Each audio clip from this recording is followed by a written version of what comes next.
Mother's Day weekend, always a somber occasion for a once prominent Las Vegas family. 40 years ago today, the body of 18-year-old Jamey Walker was found in a wash near Lake Mead. She had been raped and murdered. Well, it took 35 years before a suspect could be identified and sentenced. And a rookie reporter named George Knapp was at the scene of the murder 4 decades ago and has this update. 18-year-old Jamey Walker was a deeply religious honor student, cheerleader, and high school prom queen, a third-generation civil rights activist from a prominent West Las Vegas family. But on May 10, 1981, Mother's Day, her crushed body was found in the Las Vegas wash after being tossed from an overpass high above. She had been kidnapped from her home and held for ransom before being raped and murdered. The family had been awaiting news, but not this. So my whole family was in just a panic, trying to figure out what had happened. Gayla Walker Thornton was only 8 years old at the time, but she idolized her cousin Jamey and remembers the grief that overwhelmed the Walkers, especially Jamey's mother, Eleanor. I feel like I'm letting my daughter down if I don't find out what happened. Think about her every day? Yeah. Every day? Every day. This is from a 2004 interview with Eleanor Walker. She'd reached out to the I-Team, not knowing we'd been at the murder scene on the day the body was found, 23 years earlier.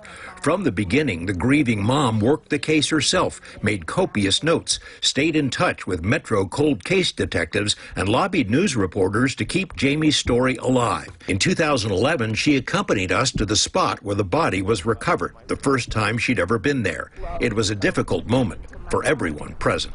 I just know it's impossible that somebody around here doesn't know something. From the beginning, the person at the top of Eleanor's list of suspects was former professional boxer Willie the Cannon Shannon, a hulking man who lived near the Walkers and who later served prison time for raping another young woman. Metro homicide detectives had a long list of suspects, one that included Shannon, and police records show that multiple generations of cold case detectives made Jamey's murder a high priority. I think the suspect's right in that file.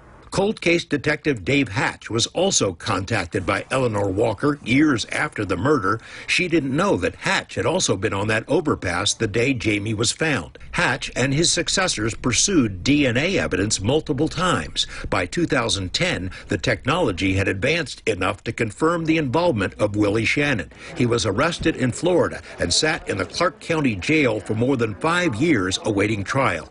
On the day she was scheduled to give a deposition in the case, Eleanor Walker's frail body finally gave out.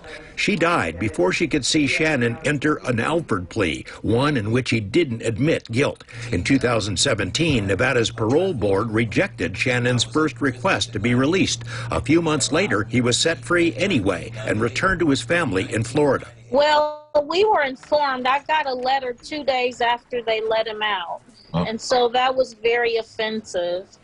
And just, I've struggled with this intensely my whole life, but especially as an adult. Gayla is a school counselor now and has a daughter named Jamey. Mother's Day is not a happy time for the Walker family. They suspect some of their neighbors knew about Shannon and about 2 possible accomplices, but kept quiet. Perhaps the final chapter of Jamey's story has yet to be written. George Knapp, 8 News Now.